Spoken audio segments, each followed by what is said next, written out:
Souvent, nous, médias, peut-être à tort et à travers. Alors, petite explication de texte en compagnie de Rodolphe Bonas, le directeur général de CACOM. Quand on parle des marques, des grandes marques, on emploie des mots spécifiques pour les qualifier, les décrire et les catégoriser. On parle alors de légende, de saga, de mythe et même d'icône. Autant de termes qui impriment aux marques une force et une importance particulières. Or, tous ces mots visant à saluer le prestige d'une marque sont des antithèses de la réalité. Légende, saga, mythe sont des formes de récits imaginaires. Quant à l'icône, lui, c'est finalement une représentation très éloignée d'un portrait réaliste. Une grande marque nécessiterait donc d'être définie avec des arguments de fiction où le vrai et le réel n'ont pas une importance primordiale. Un peu comme un songe, ou pire même, un mensonge. Il est intéressant ici de se demander pourquoi.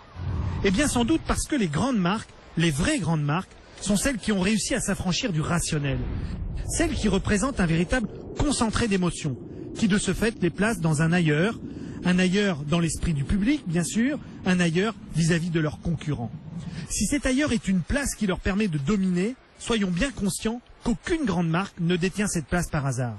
Elles y sont arrivées en prenant le risque de cultiver une réelle différence, en prenant le risque d'être seules à tenter ce que personne n'avait osé avant elles, ou bien en prenant le risque de continuer à être ce qu'elles sont, et ce, contre les dictats du marché.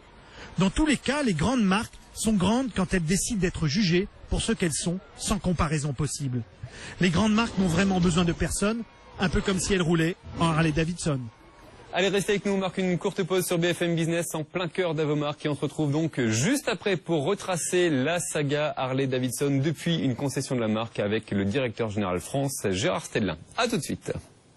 Emportez BFM Business avec vous.